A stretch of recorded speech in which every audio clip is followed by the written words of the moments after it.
Saudações, aqui é o Mago Yobal mais uma vez e vamos dar continuidade à aula anterior, falando hoje, na aula 2, a natureza mágica do triângulo de manifestação.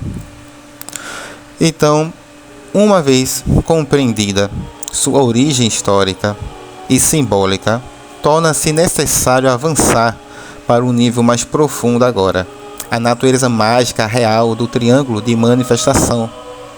Então, na aula de hoje, não vamos nos ocupar de tradição ou de herança cultural, mas da função operacional do triângulo, enquanto tecnologia espiritual ativa.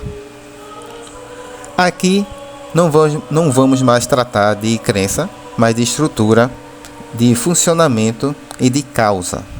Então, o triângulo de manifestação funciona porque atua diretamente sobre 3 camadas fundamentais da realidade, que é energia, consciência e forma.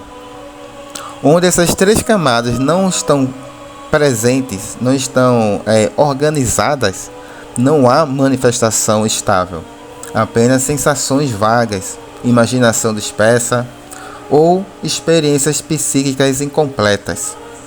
Então, toda força invisível, espiritual ou psíquica, tende naturalmente à dispersão. O invisível não se fixa por si só. Para que algo sem corpo possa agir, comunicar ou permanecer, é necessário um princípio organizador. O triângulo cumpre exatamente essa função. Geometricamente, ele é a menor forma capaz de gerar estabilidade. Ele é a menor estrutura capaz de sustentar presença, diferente do círculo, que isola. O triângulo define, direciona e concentra. O triângulo de manifestação não cria a força evocada, ele cria condições para que essa força assuma uma forma perceptível. E às vezes pode ser por uma chama fica mais alta no triângulo, nas velas, uma vela pisca ou incenso dentro do triângulo se condensa, alguma forma perceptível para o operador. Então, o erro mais comum na prática ritual é imaginar que o triângulo atua apenas no plano espiritual externo. Na verdade, ele atua em 2 níveis que são inseparáveis: o campo espiritual, onde a entidade ou a força é evocada, o campo psíquico, onde a consciência do operador percebe e sustenta a manifestação.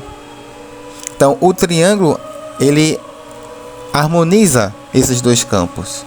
Ele organiza o inconsciente do mago, ao mesmo tempo em que oferece um ponto de ancoragem para a inteligência evocada.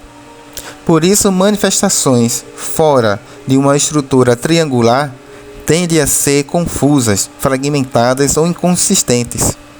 A manifestação exige 3 princípios: energia, que é a força vital que sustenta a presença; a consciência, a inteligência ou identidade que se manifesta; e forma, a estrutura que permite permanência e comunicação.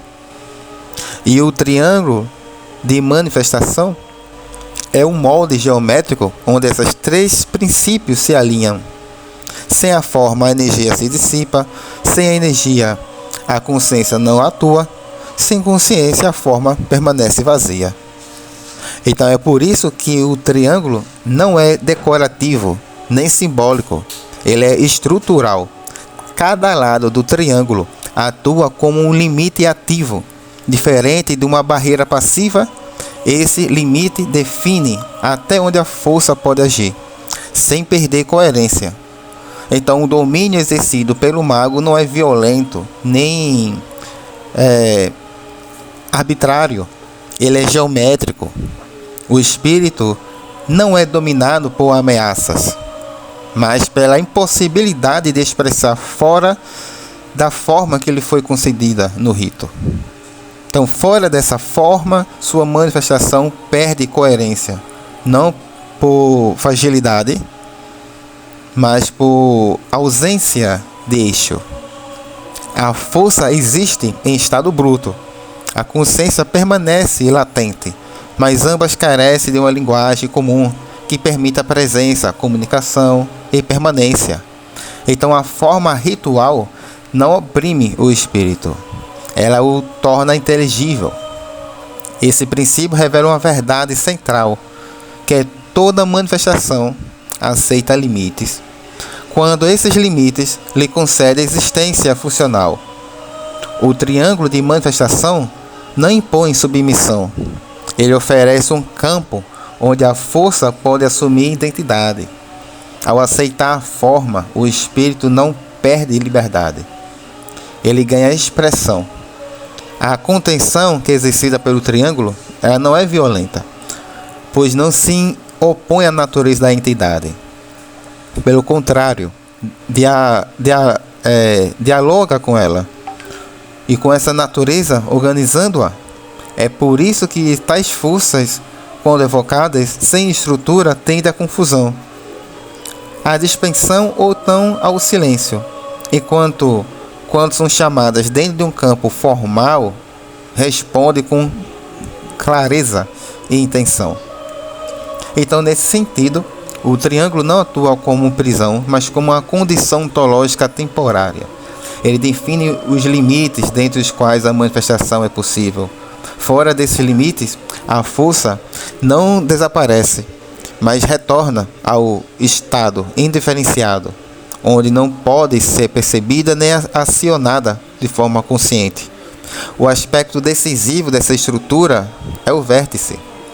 Embora o triângulo seja composto por 3 lados, a dinâmica interna converge para o ponto de compressão simbólica, que é o vértice, é onde a tensão interna do campo se resolve. É ali que a vontade do operador encontra a resistência da força evocada, e desse encontro surge a manifestação. Por essa razão, todas as tradições operativas marcam o vértice com elementos de alta concentração simbólica, como o fogo, botam incenso ali, então um selo principal da entidade, ou algum nome que seja uma síntese da essência ali do rito. Então o vértice não representa apenas um ponto no espaço, mas o momento exato em que o potencial se torna presença. Então o triângulo de manifestação, portanto, não é uma forma estática, ele é um campo em movimento. A energia circula entre seus lados, cria pressão interna e retorna ao vértice em ciclos contínuos. Então essa circulação que sustenta a presença ao longo do rito ali, daquela força que você está evocando. Quando o fluxo se enfraquece, a manifestação se dissolve. Quando a tensão é mantida, a presença se estabiliza. Então essa dinâmica revela outro elemento que muitas vezes é deixado de lado. O triângulo não existe sozinho. Ele exige um eixo externo que o ativa. Esse eixo é o mago. Então, embora invisível na forma geométrica, o operador ocupa um quarto ponto, fora do triângulo, responsável por manter a coesão do campo. E na goétia luciferiana, esse eixo não é assumido por submissão a nomes supremos ou autoridade delegada. Ele nasce da assunção consciente da centralidade. O mago sustenta o campo, porque sustenta a própria posição de comando interior. Então, quando essa posição vacila, o triângulo perde eficácia. E quando ela se mantém, a forma responde. Então, é assim que o triângulo de manifestação atua como um espelho ativo da consciência do operador. Ele não apenas contém a entidade evocada, mas revela a qualidade da vontade de quem o convoca. Uma vontade que é fragmentada gera respostas confusas. Uma vontade clara produz manifestações inteligíveis. Então, o que se manifesta dentro do triângulo não é a totalidade absoluta da entidade, mas sua interface funcional. Então, a fase com a qual o diálogo, o pacto, a operação se torna possível.